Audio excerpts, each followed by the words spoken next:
Tripura biotechnology council ও directorate of biotechnology যৌথ উদ্যোগে আগরতলা সুকান্ত একাডেমিতে শিক্ষকদের পুরস্কার ও ট্রেনিং প্রোগ্রাম অনুষ্ঠিত হয়। ত্রিপুরা বায়োটেকনোলজি কাউন্সিল রাজ্যের স্কুলগুলিকে বিভিন্ন বিষয়ক পরীক্ষা নিরীক্ষা করার জন্য ডিএনএ ক্লাব প্রকল্পের মাধ্যমে আর্থিক অনুদান ও কারিগরি সহায়তা প্রদান করে এই পর্যন্ত 222টি স্কুলকে এইরূপ সহায়তা প্রদান করেছে।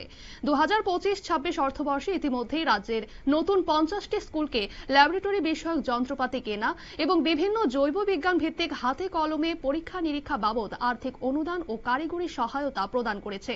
একই সঙ্গে এই প্রকল্পকে আরো বেশি জনপ্রিয় করার লক্ষ্যে সাহায্যপ্রাপ্ত স্কুলগুলোকে ডিএনএ ক্লাবের কাজকর্ম অব্যাহত রাখার জন্য বছর ভিত্তিক আর্থিক সহায়তা প্রদান করা হয়ে থাকে।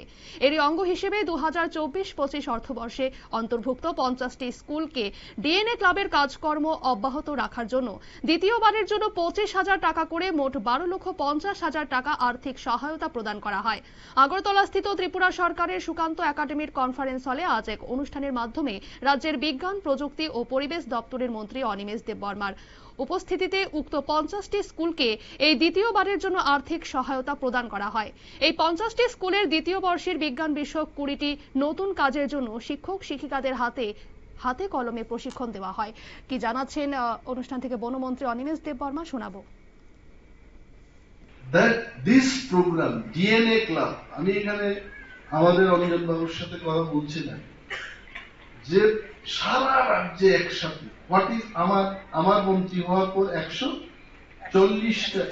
140টা আমার মন্ত্রী হওয়ার পর I have taken it to 140 এবং সব মিলিয়ে 222, তাহলে 222 minus 140 if you calculate, তাহলে more than 50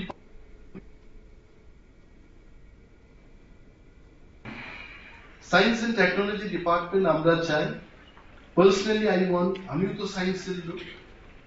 that this program DNA club, আমি এখানে আমাদের অঞ্জন বাবুর সাথে কথা বলছি না, যে সারা রাজ্যে একসাথে আমার মন্ত্রী হওয়ার পর 140টা আমার মন্ত্রী হওয়ার পর I have taken it to 140 এবং সব মিলিয়ে 222, তাহলে 222 minus 140 if you calculate, তাহলে more than 50% এই 2 বছরের মধ্যে আমরা।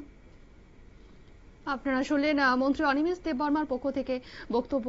এই ডিএনএ ক্লাব প্রকল্প প্রণয়নের মাধ্যমে ছাত্রছাত্রীদের মধ্যে বিজ্ঞানকে নতুন আঙ্গিকে জানার যে কৌতূহল সৃষ্টি হয়েছে তা ডিএনএ ক্লাব বাস্তবায়নের একটি উজ্জ্বল দিক বলে ধারণা করা হয়।